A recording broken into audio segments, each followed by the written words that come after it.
Wrestling fan Scotty Bender here for WrestleVision, and this week I'm standing next to CHAD COLLYER. CHAD, I want to thank you for joining us here. You're in Rochester this week for the NWA Upstate show. I want to thank you for coming on WrestleVision. You were trained by Dean Malenko, a man, the Iceman, a man who's well respected, a man of 1,000 holds. How were you actually, how did you actually hook up with Dean Malenko?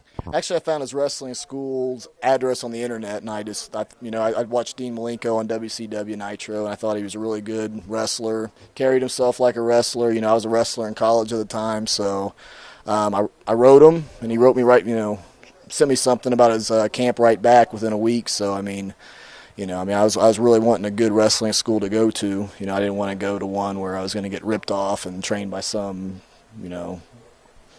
independent wrestler that's been wrestling for 2 years. Dean was the man. I went to him, and he trained me for 5 months, and off I went. Now you see Tough Enough. The MTV show, it's been on 3 years now. Matt Capitelli, from here in Rochester, won the last Tough Enough. How was Tough Enough? That being a reality show, it's exposed. How was that different than actually being involved with a Dean Malenko in an actual training school? Well, those guys had cameras on them 24/7. There'd be a lot of pressure on them. Those guys got a lot of flack from a lot of the all the pro wrestlers in the business just from because a lot of them thought they got it easy and stuff, which in a way, they have a right to be, pissed off about. But, they did have everybody gets in this business a different way, whether it's, you go through the independents, whether you're a pro football player and you get a developmental contract right off the bat, or whether you do it the Tough Enough way. So, It is all being, about being at the right, place at the right time in this business. It seems like there's times and matches come up. You show your stuff and you get noticed, and that's the way it works. That's true. That's 90% of getting a job in this business: being in the right place, right time, and sometimes knowing the right people. Now, if you had to say, what was the, your best place at the right time where you think you were noticed? Where did you, where was your shining moment? I would, man. When I started doing it, I went everywhere. I could go anywhere I could get work with. I was wrestling. I was driving everywhere, wrestling 4 or 5 times a week, and I'm still doing it. Everywhere you go, you got to go out there and just put on a real good performance. Get yourself over, wrestle hard, and make friends with people. There's a lot of people everywhere you go that can put a good word in for you somewhere else. So that's a lot of it. Is there any territories or any federations that you worked that you really felt like you excelled in, or that you're real comfortable in working in, where you're able to actually, show your skills, at the maximum capacity? Yeah, I would say, the first year in the business, I was fortunate enough to get booked with Michinoku Pro in Japan. Right then and there, I was wrestling every day against some of the top, in my opinion, they were the top wrestlers in the world, like Tiger Mask, the great Sasuke, Jinsei Shinzaki. I was wrestling those guys every night in my first year in the business. So, that there was a great experience. And, I did probably about 15 tours with them. I lived in Japan for 2 straight summers. Then, I got hooked up going to England. There's one thing, there's an example right there. When I was wrestling for Michinoku, I met a guy named Joe Kimball who ended up recommending me to wrestle in England. So, that was I was wrestling every night there, too, against a lot of guys who's been in the business for a long time and, learn a lot that way, too. What is about Japan? What is the aura about Japan that makes it so special? You got your Terry Funks who've made a career over there. A lot of, again, a lot of the legends you talk to, Japan is, holds a special place in their heart. And, you've obviously been to Japan. So what about, Japan, besides the wrestling talent, what about the whole wrestling culture over there? I think it's just hard work. When you go to Japan, you got to work hard. It's not about, obviously a lot of guys get over in the States by talking and catchphrases and everything. In Japan, they don't understand you anyway, so you got to go out there and work hard. You got to prove that you're a legitimate wrestler, that you're a hard worker, and you got to have a character too, just like any place else in this business. So I would say Japan, it's a lot of hard work. You make good money over there? Yeah, I'd say that's where I've made the best money so far.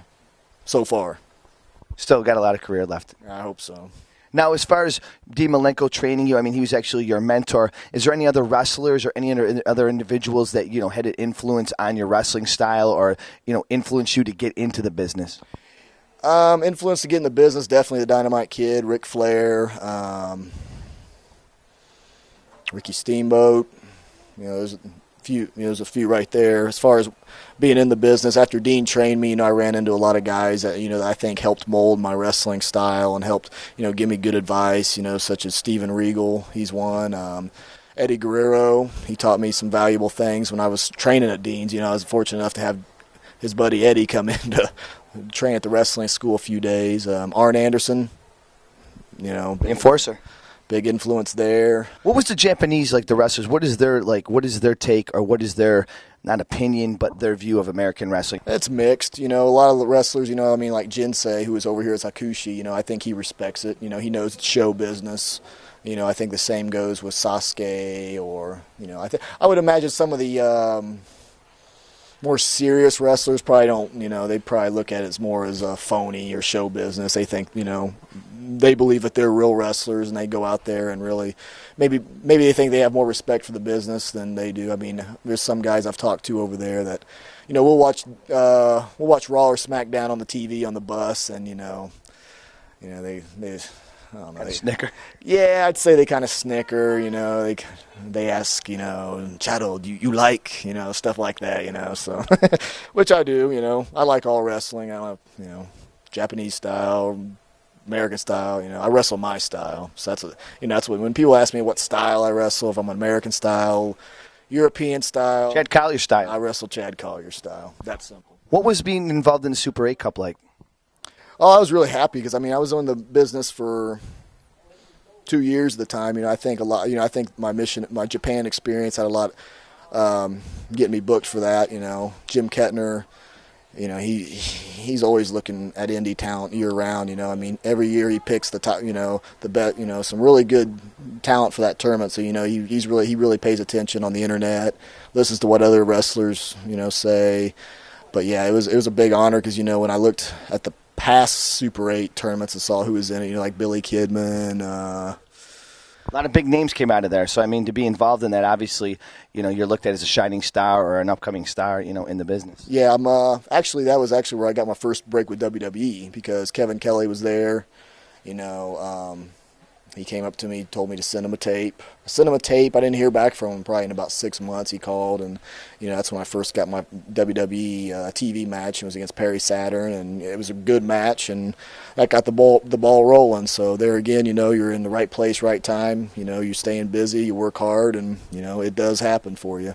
A lot of kids out there, a lot of wrestlers have the dream of, being involved in the WWE. What was it actually like, having that dream and then actually being a part of the WWE? It was great. I loved wrestling in front of a WWE crowd. It was, it's really exciting, especially when you're out there in the ring, you're wrestling, you see the big Titantron there, and you're running the ropes, and you see yourself running the ropes. You got a smile on your face. See, fans, I knew we'd get one. It was fun. It's a lot of fun. I'd still, I'm still up for going in there and doing it. I still talk to them. That's my ultimate goal is to wrestle in the WWE. So now with TNA, how's that been? There's a big exposure for you. Pay-per-view. You're part of Jarrett's elite army, and you're thrown into a whole high-profile angle. And how's that been with you for you so far? Just being part of a high-profile angle is what's exciting to me about it because I never have really been part of any serious angles. So that's exciting. I really don't like wrestling, at least not yet. I really don't like wrestling in the six-sided ring. It's really awkward for me, and I don't wrestle in six-sided rings on the weekends or just Wednesdays and Thursdays. I don't like wrestling with pants on and military boots that weigh a ton, and it's kind of awkward. But I'm enjoying just being part of the angle, and I'm just going out there and just I'm not going to go out there and make excuses for myself. And put on a bad performance. I'm still going to go out there and work hard. And there's a lot of guys that would love to be in your shoes, literally your military boots. Exactly. Yeah, exactly. I'm just going to make the most of it. And, hope something good comes out of it. What can we expect, from CHAD Collier in the upcoming years here? Man, I'm all about. I really want to. One of my main goals is to make it to New Japan. That's who I'm talking to right now. I love to wrestle the Tokyo Dome. I love to wrestle for WWE at a WrestleMania. I still got a lot of goals, and I still got a lot of improvements I want to make in the ring. Whether it's my interview style or my character. There's biggest room in the world's the room for improvement. So absolutely, it's absolutely, it's fun to improve. When you're doing something you love. Chad, I want to thank you for joining us here on WrestleVision. It was a pleasure meeting you. And again, we're going to be looking out for you. Hopefully, we'll see you in the WWE. I'm a big fan of Japan, so hopefully we'll see you over there. But again, fans, Chad Collier. Check out his website. Give a plug to your website. www.chadcollier.com. If you want to keep up to date with an up-and-coming superstar, he's right here, trained by D. Malenko. Chad, thank you very much. Thanks for having me.